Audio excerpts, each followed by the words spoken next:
Welcome to the Tech Loft Podcast, Episode 10, 2025 Outlook for PlayStation. Make sure you're subscribed to us on Spotify and YouTube so you don't miss an episode. Sounds good.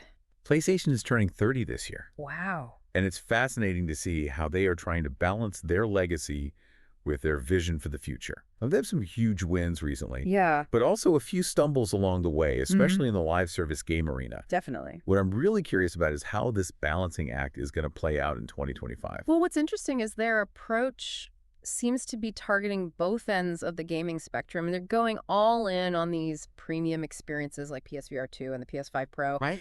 catering to the hardcore gamers. Yeah. But they're also chasing those massive live service games that attract a broader, more casual audience. The question is, can they really be everything to everyone? It's a tough line to walk. Helldivers 2 was a phenomenal success, becoming their fastest-selling game ever. 12 million copies in just 3 months is mind-blowing. I know. But then you have Conquered, which was a massive investment that just flopped. Oh, yeah. They pulled the plug after only 2 weeks. Yeah, that's true. That must have been a tough decision. The Concord situation is definitely a case study in how difficult it is to predict success in the live service market. It shows they're willing to take risks, but also recognize when to cut their losses. Right. The thing about live service games is they require constant attention and updates to keep players engaged. It's not just a one-and-done release. And they've got 2 more live service games on the horizon for this year. Bungie's Marathon and Haven Studios' Fair Game. Oh, wow. I'm particularly curious about Marathon because it's a revival of a classic Bungie franchise. Yeah. And it sounds like they're combining elements from different popular games. It'll be interesting to see if that formula works. The fact that they are reviving the Marathon franchise after all these years suggests they see potential in tapping into that nostalgia. Right. Especially since Bungie is already a powerhouse in the live service world with Destiny. For sure. But speaking of Bungie, it's worth noting that they had to lay off some staff recently, and Sony has also shuttered other studios. That's a good point. It seems like they are tightening their belts and becoming more selective about their projects, which makes sense considering the resources required for these AAA games. Yeah. It's not just about live service either. Right. They're still delivering those massive single-player experiences that PlayStation is known for. We've got Death Stranding 2 and Ghost of Yotei coming out. Nice. And then there's the buzz about a new sci-fi title from Naughty Dog. Yes, the rumored intergalactic, the heretic prophet. It seems like Sony recognizes that these single-player narratives are still a core part of their identity. Yeah. But even there, they're facing challenges. Developing those AAA games is incredibly expensive. Look at Spider-Man 2, which cost 3 times as much as the first one. So how do they balance those big-budget productions with smaller, You're right. potentially more profitable projects? That's where their strategy gets really interesting. Take Astrobot, for example. It was a critical and commercial hit, and it wasn't even a AAA game. Wow. It shows that smaller, more focused titles can still make a huge impact. Yeah. And that could be key for their future, especially with the rumors of a new PlayStation handheld that can play PS5 games natively. That's where things can get really exciting. Imagine being able to play a full-fledged PS5 game on the go. I know, right? And then seamlessly transition to your TV when you get home. It's a tantalizing prospect, Yeah. but it also begs the question, can developers create games that meet the technical demands of the PS5 while also being optimized for a handheld device? That's a big ask. It would be a huge technical challenge, but if anyone can pull it off, it might be Sony. Yeah. They have a history of pushing the boundaries of gaming technology. Totally. Just look at what they've done with PSVR 2 and the PS5 Pro. Those are definitely prime examples of their innovation. Yeah. But remember, Sony also has a history of releasing ambitious hardware that struggles to find its footing. Oh, yeah. PSVR 2, for instance, still has a limited library of games. I see what you mean. It's like they're constantly trying to find that sweet spot between innovation and mass appeal. Exactly. And that's what makes 2025 such a pivotal year for PlayStation. They are trying to juggle these big swings with more calculated risks. It will be fascinating to see how it all unfolds. It really is a balancing act, isn't it? They have to keep pushing the boundaries of what's possible, but also make sure they are delivering the experiences that gamers want. And speaking of experiences, Right. we have to talk about the games themselves. Yeah. 2025 is shaping up to be an incredible year for PlayStation, Definitely. especially when it comes to their first-party studios. For sure. They've got some real heavy hitters on deck. Absolutely. Starting with Ghost of Yotei from Sucker Punch. Oh, yeah.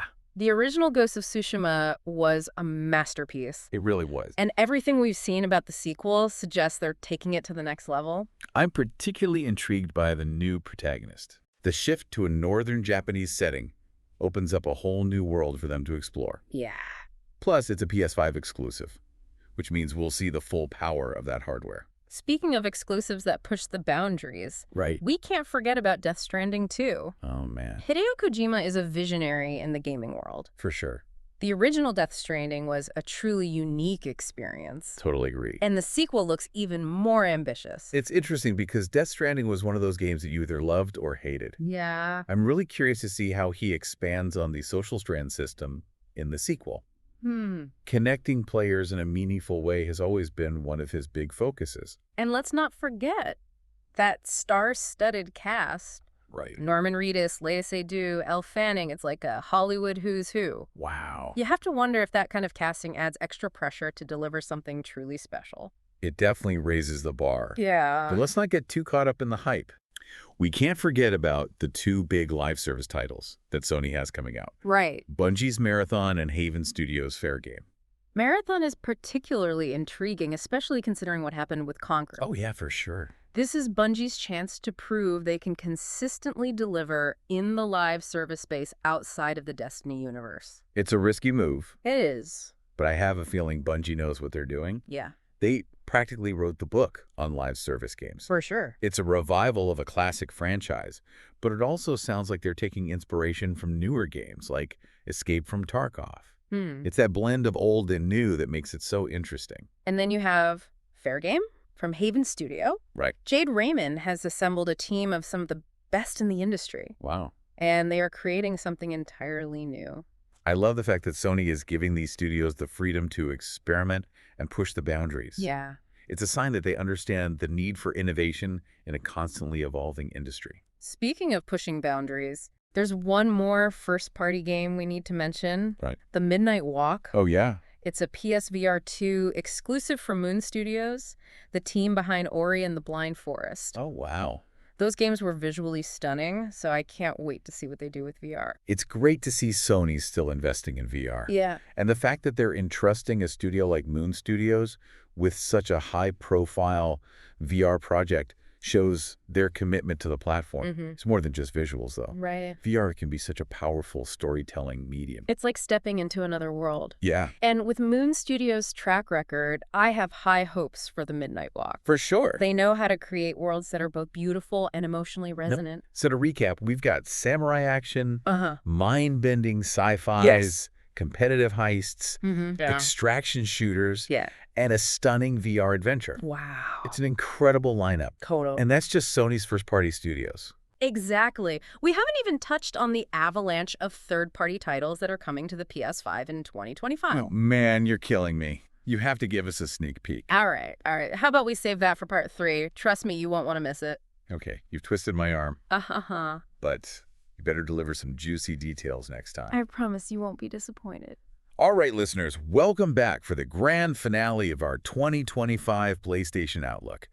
We've covered Sony's own studios, but now it's time to unleash the beast, the massive wave of games coming from third-party developers. Oh, yeah. We're talking big names, big franchises, and potentially some big surprises. It's going to be huge. It's It's right. testament to the power of the PS5 that so many talented developers are bringing their A game to the platform. And the variety is incredible. Yeah. You've got everything from those sprawling open worlds to deeply immersive RPGs and pulse-pounding action. So let's kick things off with a game that needs no introduction, Grand Theft Auto 6. Here we go. Rockstar is finally bringing their iconic open-world crime saga to the PS5. It's been years in the making, and the anticipation is through the roof. GTA games are cultural events, and this one is shaping up to be no different.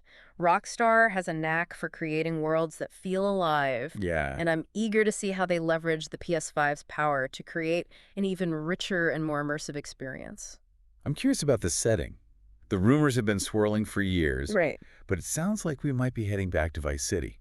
Oh, wow. Imagine a modern-day Vice City with all the neon lights, the fast cars, and that 80s vibe. A perfect fit for GTA. I'm also curious to see how they approach the story and characters, especially in today's world. GTA has always pushed boundaries, but it will be interesting to see how they navigate the line between satire and controversy in a more socially conscious environment. Speaking of pushing boundaries, Okay. we have to talk about Elden Ring Night Rain. Oh, man. From Software is back, and they are taking us on another brutal but beautiful journey through a dark and fantastical world. Elden Ring was a massive success. It really was. And this expansion is only going to amplify that. It's not just about difficulty, though. Right. From Software's games are known for their deep lore, their intricate level design, and their haunting beauty. It's a world that begs to be explored, For sure. even if it's going to kill you repeatedly along the way. Yeah. You have to admire their commitment to challenge. Yeah. They don't hold your hand. No. Yeah. They throw you into the deep end and say, figure it out. And that's part of the appeal. Overcoming those challenges is immensely satisfying. Oh, And it creates a real sense of community among players. Switching gears a bit, I'm also excited for Kingdom Come Deliverance 2.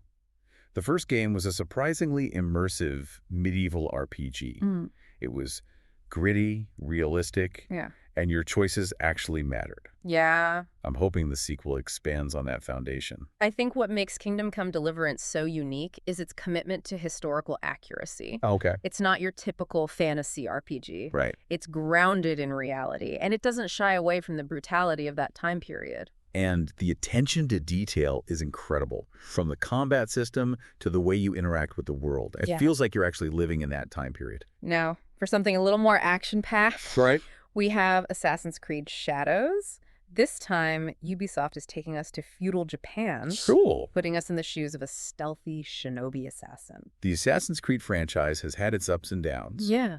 But when it's good, it's really good. Yeah. And the setting of feudal Japan is ripe with possibilities. Imagine scaling pagodas, Oh, yeah. infiltrating castles, and engaging in epic sword fights. I'm hoping they lean into the stealth aspects of the game. Okay. The idea of being a ghost-like assassin moving unseen through the shadows is really compelling. And we can't forget about the potential for a rich and nuanced story. Right. Feudal Japan was a time of great change and turmoil. For sure. And there's a lot of interesting historical events and figures that they could weave into the narrative. Speaking of history, we also have a remake of a classic on the horizon, Metal Gear Solid Delta Snake Eater. Wow. Konami is giving us a chance to relive one of the greatest stealth action games ever made, Wow. but now with modern graphics and gameplay. Metal Gear Solid 3 is a masterpiece, and I'm both excited and a little nervous to see how they update it. I know, right? It's a game that's near and dear to a lot of gamers' hearts. Yeah.